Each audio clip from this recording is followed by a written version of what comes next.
Good evening. I hope you are doing well tonight. Once again, my name is Stephen DelRossi. I'm the CEO of the hospital, and I just want to go over maybe 10 or 12 things for the public to know. First of all, over the last quarter, we have welcomed two new board members. They are David Lent and Laura Smith. We're very excited to be working with them. We had a 2-day training covering all critical areas of board governance on the 9th and 10th of January, and they were in attendance, and we had quite a lively interaction. It was open to the public, but I did not see anyone Zoom in, and no one came into the actual session. I would also like to announce that we have promoted or added the duties to Allison Murray. She is now the Chief HR Officer and the Chief Business Office Development Officer. We have promoted Andrea Mossman to CFO, and Andrea has extensive experience, and she is from a very large system where she was Associate CFO. With respect to our financial situation, last year we made about $4 million, and we are tracking year to date $1 million over what we did last year. So we are anticipating a good year in terms of the finances, and we will continue to update that and track that and let the public know what's going on there.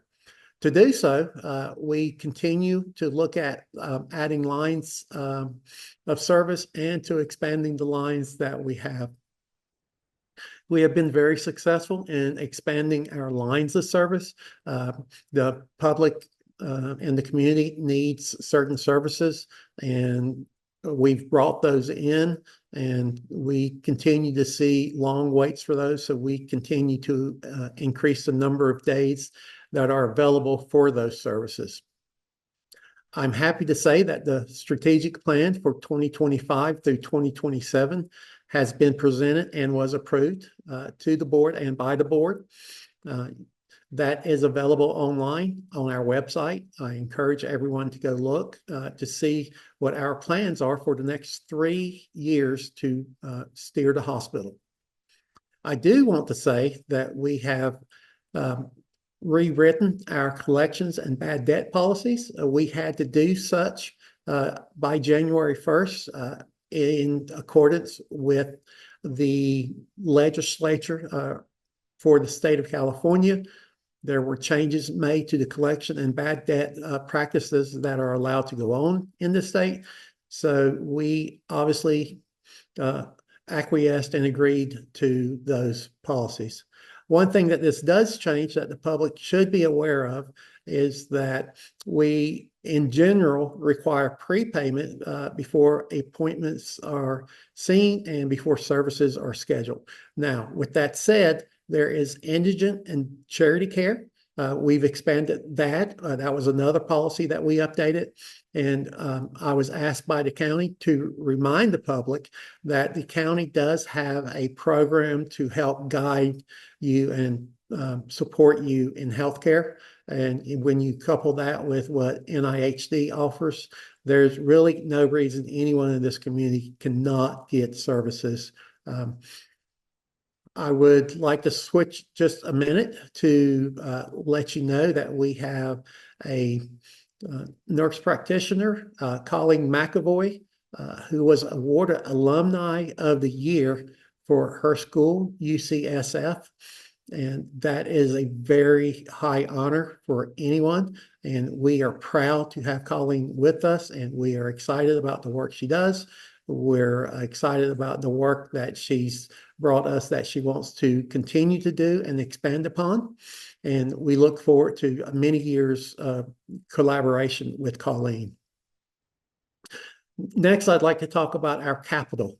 Capital being investments into NIHD. We have spent and are spending a bit of money for our imaging department. They've had equipment that is just, well, quite honestly, it's outdated, aged out. The equipment has a certain shelf life, and we've pushed a couple of these pieces about as far as they can go, and we are changing those. What that will mean is better service, better analytics for the patients, and hopefully quicker service times. We are also investing in the physical structure of the campus.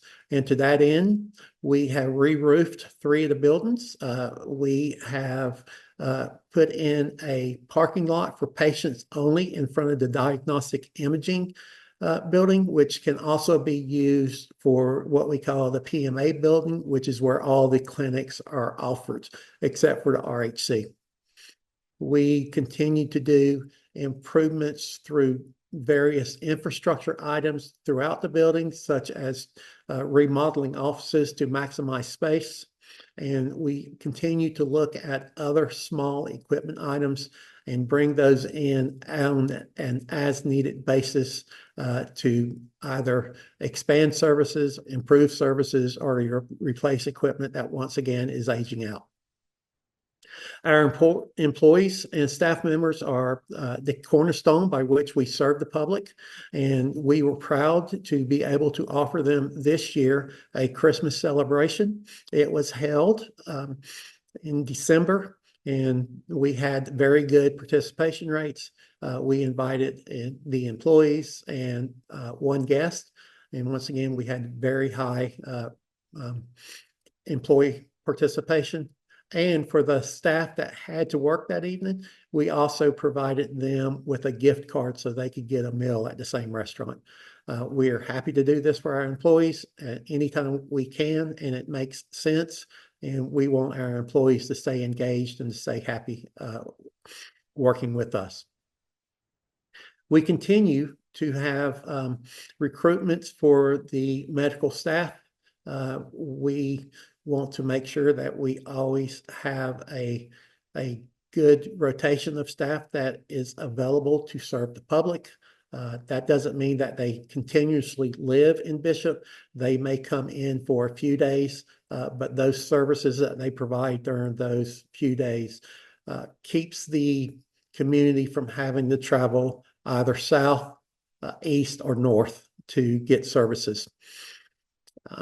And that brings us to the flow of the patients. By doing such, we can make sure that we're bringing in the services that you need. We do look at our referral patterns out to help drive our decisions with bringing in the services that are needed. So we will continue to do that. We'll continue to monitor. We're also doing a community needs assessment this year, and that will play a pivotal role in looking at the services that we continue to improve upon. I want to also let the public know that we are in full compliance with all regulatory and reporting structures that we fall under. Every department, it seems, has their own regulatory agency that they have to report to, and the hospital as a whole has to report to. One of the things that we are wrapping up right now is our audit and cost reports. Those are going very well, and we do not anticipate any major findings. And one thing that the public should know with the new implementation of the new president and his staff, there's a lot of talk in Washington about cutting spending. They say cutting expenses, but actually it's a cut in the amount that they reimburse us for Medicare. And I am concerned about what they're proposing, but we will continue to monitor it, and we will report out at the regular board meetings, which occur every third Wednesday of the month. So that is always the best place for the information.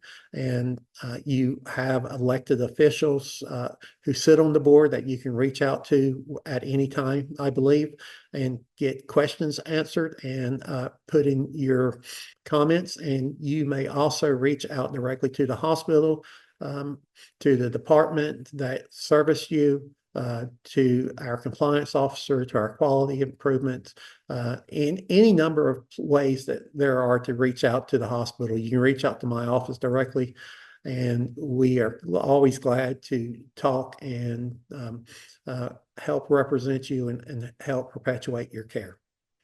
That is all I have for tonight. I do want to note that there were no questions sent in.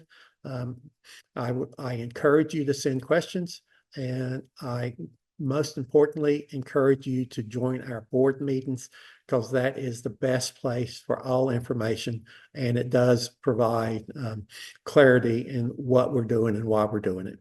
Thank you very much for joining us, and you have a very good night.